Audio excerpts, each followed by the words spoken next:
নমস্কাৰ বোলো সকলোকে পুনৰবাৰ আপোন চৰ্চৰ অন্য এটা ভিডিঅ'লৈ স্বাগতম জনাইছোঁ। ছ'চিয়েল মিডিয়াত এটা বিৰাট সাংঘাতিক ট্ৰেণ্ড চলিছে। আপোনালোকে বাৰু সেই ট্ৰেণ্ডৰ সমভাগী হৈছে নে নাই কমেণ্ট ছেকশ্যনত জনাবচোন। বৰ্তমান সময়ত মানুহবিলাকে কি কৰিছে, বিশেষকৈ ছোৱালীবিলাকে পুৰণা ফটো একপিকে নতুন এটা ৰূপত সজাই পৰাই তুলি ছ'চিয়েল মিডিয়াত আপলোড কৰিছে। ধৰি লওক ছোৱালীজনীয়ে পিন্ধি আছিলে চুৰিজাৰ এযোৰ, আৰ্টিফিচিয়েল ইণ্টেলিজেন্টৰ সহায়ত ফটোকপি বনাই দিলে শাৰী পিন্ধি থকা। নিজৰ পতি পত্নীৰ ফটো শ্বেয়াৰ কৰি খুব সুন্দৰকৈ প'জ দি থকা একপি ফটো লৈ কনভাৰ্ট কৰিছে। মানে আৰ্টিফিচিয়েল ইণ্টেলিজেন্টৰ সহায়ত ফটো ক্ৰিয়েট কৰিছে বৰ্তমান সময়ত একাংশ লোকে, আৰু সেই ফটোসমূহ ছ'চিয়েল মিডিয়াত শ্বেয়াৰ কৰিছে। দেখিও খুব ভাল লাগে, খুব সুন্দৰকৈ সজাই পৰাই তোলে আৰ্টিফিচিয়েল ইণ্টেলিজেন্টে বেয়া ফটোকপিকো। আপোনালোকে বাৰু ক্ৰিয়েট কৰিছিলে নে নাই কৰা কমেণ্ট ছেকশ্যনত জনাবলৈ কিন্তু নাপাহৰিব। তো এনেধৰণৰ ফটো ক্লিক কৰি বা এনেধৰণৰ ফটো শ্বেয়াৰ কৰাটো একেবাৰে মোৰ মতে বেয়া কথা। আপোনালোকে ভুলতেও এনেকুৱা কামবিলাক কেতিয়াও নকৰিব। ঝলক নামৰ এগৰাকী ছোৱালীৰ সৈতে এনেকুৱা ধৰণৰ এটা কাণ্ড হ'ল, যিটো হোৱাৰ পাছত আপোনালোকে আচৰিত হৈ পৰিব। আচৰিত হ'ব আৰ্টিফিচিয়েল ইণ্টেলিজেন্টৰ ওপৰত। এগৰাকী ছোৱালী বৰ সাংঘাতিক বিপদত কিন্তু পৰি গৈছে। আপোনালোকে ভাবকচোন, যিটো আৰ্টিফিচিয়েল ইণ্টেলিজেন্টে নেকি আপোনালোকৰ কাপোৰ সলনি কৰি দিব পাৰে, সেই আৰ্টিফিচিয়েল ইণ্টেলিজেন্টে আপোনালোকৰ কাপোৰ জানো নাইকিয়া কৰি দিব নোৱাৰে? নিশ্চয়কৈ পাৰিব। নিশ্চয় আপোনালোকৰ কাপোৰ নাইকিয়া কৰি দিব পাৰিব। যেনেকৈ নেকি আপোনালোকক খুব সুন্দৰকৈ কাপোৰ পিন্ধাই দিছে, ঠিক তেনেকৈ খুব সুন্দৰকৈ আপোনালোকৰ কাপোৰ নাইকিয়াও কৰি দিব পাৰিব। আৰু সেই ফটোসমূহ আপোনালোকৰ কেতিয়াবা হয়তো ক'ৰবাৰ ৱেবছাইটত পাই থাকিব যে আমুকগৰাকী ছোৱালী নগ্ন ফটো, তামুকটো ল'ৰাৰ নগ্ন ফটো, আমুক গাৰ্লফ্ৰেণ্ড বয়ফ্ৰেণ্ডৰ বোলে ইণ্টিমেট চিন। এই বস্তুবিলাক আপোনালোকে কেতিয়াবা হয়তো ক'ৰবাত চাব, ৱেবছাইটত পাই থাকিব। আৰু এইটো এটা সাধাৰণ কথা আৰ্টিফিচিয়েল ইণ্টেলিজেন্টৰ কাৰণে। এতিয়া ঝলক নামৰ যিগৰাকী ছোৱালীৰ কথা ক'বলৈ গৈছোঁ, তাই একপি ফটো আপলোড কৰিলে।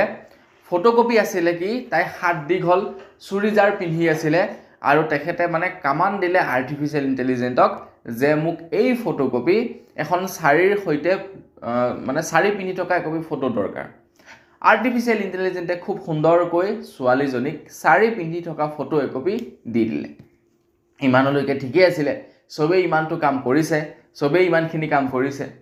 তাৰ পাছত ছোৱালীজনীয়ে দেখা পাইছে যে ছোৱালীজনীৰ হাতৰ ওচৰত এটা সৰুকৈ তিল আছিলে। মানে অৰিজিনেলি ছোৱালীজনীৰ গাত এটা তিল আছিলে, সেই তিলটো আৰ্টিফিচিয়েল ইণ্টেলিজেন্টে লগাই দিছে।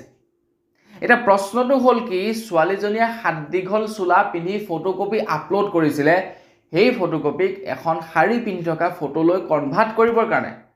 তো আৰ্টিফিচিয়েল ইণ্টেলিজেন্টে কেনেকৈ গম পালে যে ছোৱালীজনীৰ এই হাতৰ এইডোখৰত এটা তিল আছে বুলি? ডেট মিনছ অৰ্থটো এইটোৱেই, যেতিয়া আপুনি ফটো একপি ক্ৰিয়েট কৰিবৰ কাৰণে আৰ্টিফিচিয়েল ইণ্টেলিজেন্টক আপোনাৰ মোবাইলৰ এক্সেছ দি দিয়ে, তেতিয়া আৰ্টিফিচিয়েল ইণ্টেলিজেন্টে আপোনাৰ মোবাইলৰ সকলোবিলাক ডাটা লৈ একপি ফটো ক্ৰিয়েট কৰি দিয়ে যে আপুনি শাৰী পিন্ধি আছিলে নেকি ভৱিষ্যতে?